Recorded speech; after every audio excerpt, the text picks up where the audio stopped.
If art is beauty, and beauty is only skin deep, then Ariana Page Russell may be the purest artist in the world. Describe exactly what happens to your skin if you scratch it. It just gets red at first, and then it puffs up. It takes about 5 minutes, it puffs up, and then kind of turns white and red. Does it hurt?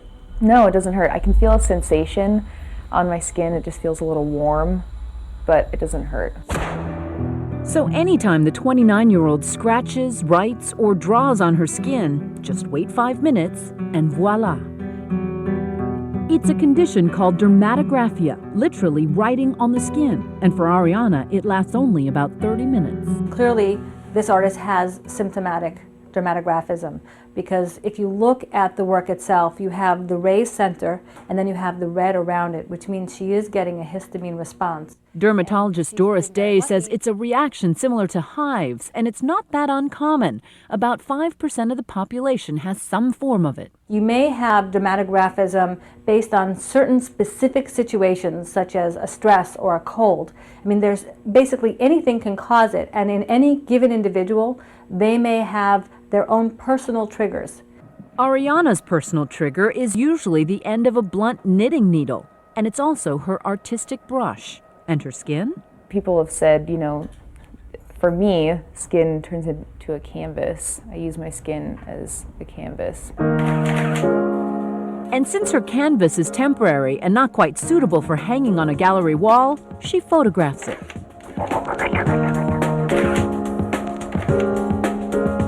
Ariana was taking photographs long before she drew on her skin. In fact, she got her master's degree in photography here in Seattle at the University of Washington.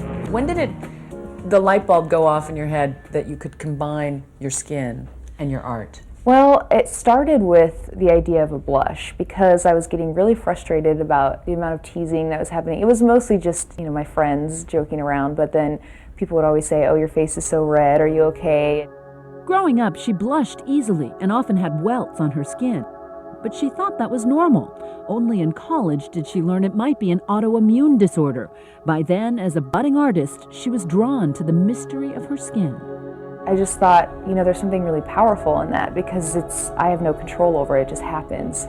And I wanted to kind of capture that feeling of vulnerability and just that kind of fleeting thing that happens in a blush.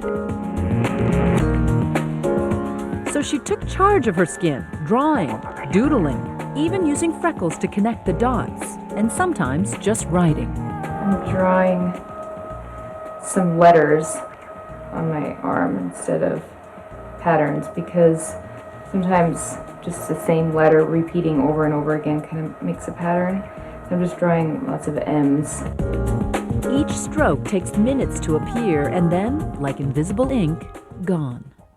But before it's gone, photographs. Then it's off to the darkroom where she makes large, detailed blow-ups of her skin designs. Sometimes Ariana photographs her plain skin without any decoration. I start with photographs of skin and enlarge the image so that you can see the details of the pores and the hairs, and so when you look close you can tell they're photographs of skin. She carves up the photographic prints into designs and collages, each piece showing the nuances and textures of her skin. Sometimes the arrangements expand into flesh-tone wallpaper, which is no accident. This is actually from my dad's dining room. So I borrowed this from him because my dad's a wallpaper hanger. What drew you to the designs on the wallpaper? Well, originally I liked how when my dad and I would take the wallpaper off the wall, it kind of has a skin-like quality to it, because it's just this covering over the wall. It's, you know, an adornment. So I noticed that it was peeling off. It kind of took on this kind of feeling of like skin peeling off. She calls skin the index of passing time, a history of what's going on at its surface and deep below. Skin in general, I think, is really fascinating because of what it is. You know, it's our largest organ. It's permeable, but it's, you know, it's really strong, but it's also really vulnerable. It keeps us alive. What kind of reaction do you get? I mean, do people ever look at you and go, "This is crazy"? Mm-hmm. People think it's pretty weird. Either people just think that it's beautiful, or, you know, that it's interesting, or they think it's kind of disgusting.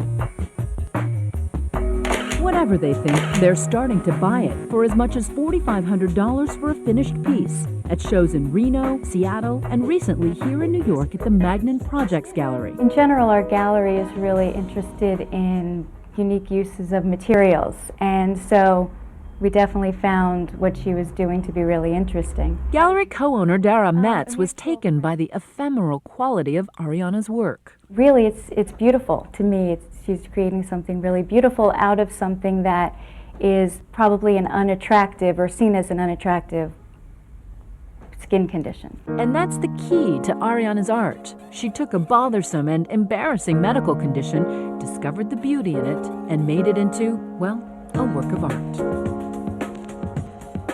Like many artists, Ariana works a real job to help make ends meet. For her, that's back home in Seattle at, no surprise, an art gallery. And the future, perhaps a blank canvas, but a canvas she always carries with her. If there were a pill that I could give you to fix your syndrome, would you take it? No. Why? Well, I think it's fun to be able to draw on myself, and I like it.